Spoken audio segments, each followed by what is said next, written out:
The first time they tried to scare me, I thought it was a joke because who sends security guards to a quiet old cabin in the middle of nowhere just because someone is fixing it up? My name is Mark, and what I found out later changed everything. Because this was not just about a cabin. This was about control, power, and people who could not stand the fact that someone refused to listen to them. I bought that cabin because I wanted peace, a place away from noise, away from rules, and constant pressure. It was old, worn down, and honestly, most people would have walked away from it, but I saw potential. I saw something worth rebuilding, something that could become a home again. So I signed the papers. Within a week, I was there, cleaning, fixing, and slowly bringing it back to life. The first few days were quiet, just me. The sound of tools and fresh air, and it felt perfect, like I finally made the right decision. But then on the fourth day, everything shifted. I noticed a car parked down the road, not moving, just sitting there watching. At first I ignored it, thinking maybe it was someone passing through. But the next day, it was there again, and that is when I started paying attention. Later that afternoon, a man named JR walked up to the property. He was well-dressed, had a serious expression, and was holding a folder like he was here for business. And without even introducing himself, he told me I needed to stop all restoration work immediately. I asked why, and that is when I heard it for the first time. HOA rules, restrictions, approvals, and violations. And I remember just standing there confused, because when I bought the cabin, there was no clear mention that it was under any active HOA control. Before I go further, make sure you like and subscribe to Karen Really. Because stories like this only get more intense, and what started as a simple cabin restoration turned into something I never expected.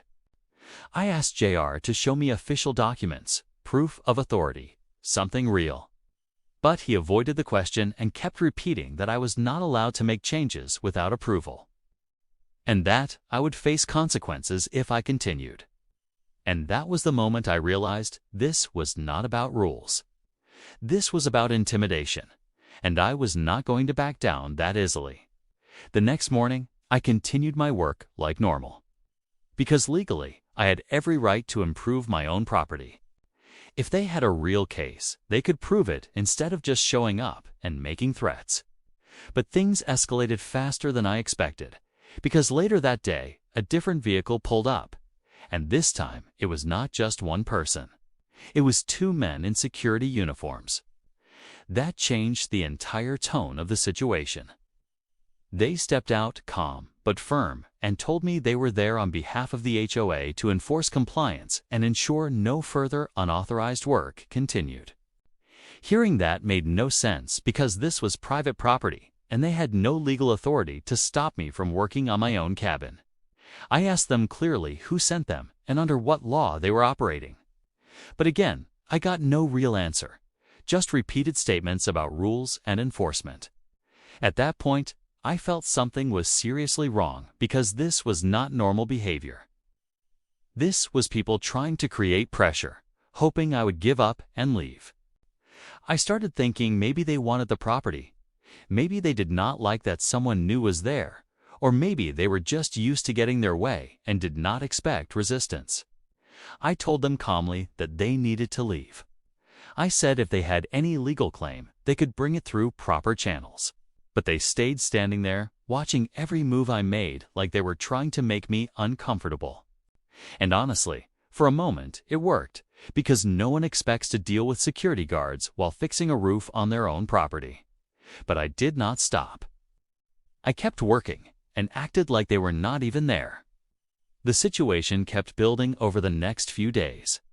More notices, more warnings, more attempts to pressure me into stopping. But every time I checked, everything came back the same. There was no clear enforceable HOA authority over my specific property. At least not in the way they were claiming, and that gave me confidence to continue because I knew I was not doing anything wrong. Then came the moment that changed everything completely. One evening, as I was finishing up work, I noticed those same security guards again. But this time, they were closer, walking around the edge of the property like they were inspecting it without permission. That crossed a line that should never be crossed. Because watching from a distance is one thing, but stepping onto private land without consent is something else entirely. I walked straight toward them. I asked what they thought they were doing, and one of them responded, saying they were documenting violations and ensuring compliance. That response made it clear they believed they had authority they did not actually have. That is when I decided enough was enough. This was no longer about a disagreement. This was about protecting my rights and stopping something before it went too far. I pulled out my phone right there. I told them clearly that if they did not leave my property immediately, I would call the police and report trespassing. That changed their tone a little, but not enough because they still tried to stand their ground. They kept saying they were authorized and doing their job, and that was when I made the call. Within minutes, everything started to shift in a way they clearly did not expect. When the police arrived, the entire situation flipped because now real authority was present. The first thing the officer asked was simple: who owns this property? I showed my documents without hesitation. Then he turned to the two security guards and asked them the same question about their authority. They could not provide anything solid, just vague statements about HOA instructions, and that did not hold up at all. The officer made it very clear that without proper legal documentation, they had no right to be on my land and no right to interfere with my work. And hearing that in front of them changed everything. Their confidence disappeared, and suddenly they were no longer firm or assertive. They were quiet, avoiding eye contact, and trying to step back from the situation they created. Over the next few days, things got even more serious. I decided to take it further. I gathered every notice, every interaction, and every piece of evidence and reached out to get proper legal clarity. What I found confirmed everything I already suspected. The HOA had no direct control over my cabin in the way they were trying to enforce, and sending security to intimidate me could actually backfire on them in a big way.